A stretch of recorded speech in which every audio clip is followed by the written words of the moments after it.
ಇನ್ನು ಪರಿಶ್ರಮ ನೀಟ್ ಅಕಾಡೆಮಿಯಲ್ಲಿ 2023-24ನೇ ಸಾಲಿನಲ್ಲಿ ಹೆಚ್ಚು ಅಂಕ ಗಳಿಸಿದ ಅಭ್ಯರ್ಥಿಗಳಿಗೆ ಸಂಸ್ಥೆಯ ವತಿಯಿಂದ ಸನ್ಮಾನ ಸಮಾರಂಭ ಏರ್ಪಡಿಸಲಾಗಿತ್ತು. ಪರಿಶ್ರಮ ಗ್ರೂಪ್ ಆಫ್ ಇನ್ಸ್ಟಿಟ್ಯೂಷನ್ಸ್ ವತಿಯಿಂದ ಬೆಂಗಳೂರಿನ ಮೈಸೂರು ರಸ್ತೆಯ ಪೂರ್ಣಿಮಾ ಪ್ಯಾಲೇಸ್ನಲ್ಲಿ ಈ ಕಾರ್ಯಕ್ರಮವನ್ನು ಆಯೋಜನೆ ಮಾಡಲಾಗಿತ್ತು.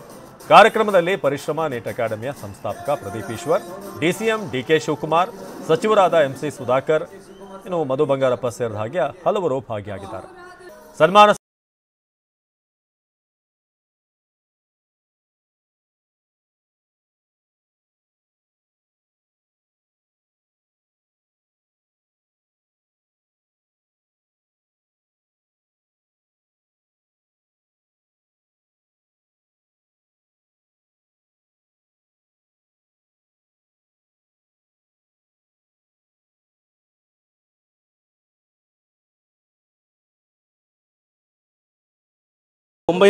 ವಿದ್ಯಾರ್ಥಿಗಳಿಗೆ ವೈದ್ಯಕೀಯ ಸೀಟ್ ಸಿಗುತ್ತೆ. 950 ಜನಕ್ಕೆ ಸೀಟ್ ಆಗುತ್ತೆ. ಅದರಲ್ಲಿ 180 ಜನ 600 ದಾಟಿದ್ದಾರೆ. ಅಂದರೆ ಅವರೆಲ್ಲರಿಗೂ BMCಯಲ್ಲೇ ಸೀಟ್ ಆಗುತ್ತೆ. ಏಮ್ಸು ಜಿಪ್ಮರಲ್ಲಿ ತುಂಬ ಜನಕ್ಕೆ. ಇದಕ್ಕಿಂತ ಸೌಭಾಗ್ಯ ಇನ್ನೊಂದಿಲ್ಲ ಸರ್. ಕೂಲಿ ಮಾಡೋರ ಮಕ್ಕಳು, ಡ್ರೈವರ್ ಮಕ್ಕಳು, ಆಟೋ ಡ್ರೈವರ್ ಮಕ್ಕಳು ಟಾಪರ್ಸ್ ಆಗಿದ್ದಾರೆ ಸರ್.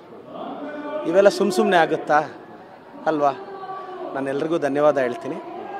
ಕರ್ನಾಟಕದ ಭರವಸೆ ನಾವು, ಅದು ಮುಂದುವರಿಯುತ್ತೆ ನಮ್ಮ ಪಯಣ ಸರ್. ನಾವು ಕನ್ನಡದಲ್ಲೇ ಪಾಠ ಮಾಡ್ತೀವಿ, ಅರ್ಥ ಮಾಡಿಸ್ತೀವಿ. ಮತ್ತು ಬೆಂಗಳೂರಲ್ಲಿ ಒಂದು ಸ್ಟೂಡೆಂಟ್ನ 1 ವರ್ಷ ಸಾಕಬೇಕು ಅಂದರೆ ಒಂದಷ್ಟು ದುಡ್ಡಿನ ಅವಶ್ಯಕತೆ ಇರುತ್ತೆ. ಅಷ್ಟು ಫೀಸ್ ಕಟ್ಟೋ ಶಕ್ತಿ ಇರೋರು ತಮ್ಮ ಮಕ್ಕಳನ್ನ ಬಿಡ್ಬೋದು. ವೈದ್ಯರನ್ನಾಗಿ ಮಾಡೋದು ನಮ್ಮ ಜವಾಬ್ದಾರಿ ಸರ್. ನಾವೇನಾದರೂ ಮಾಡ್ತೀವಿ ಅಂದಾಗ ನಮ್ಮನ್ನು ಯಾರೂ ನಂಬಲ್ಲ.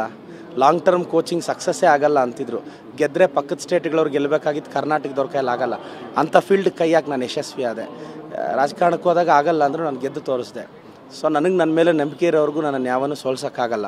ನಾನು ಗೆದ್ದೇ ಗೆಲ್ತೀನಿ. ಮುಂದೊಂದು ದಿನ ಕರ್ನಾಟಕದಲ್ಲಿ ಯಾರೆಲ್ಲ MBBS ಸೀಟ್ ತೊಗೊತಾರೋ ಅವರೆಲ್ಲ ನಮ್ಮಿಂದನೇ ಟ್ರೈನ್ ಆಗಿರ್ತಾರೆ ಅನ್ನೋ ಗಟ್ಟಿ ನಂಬಿಕೆ ನಂದು.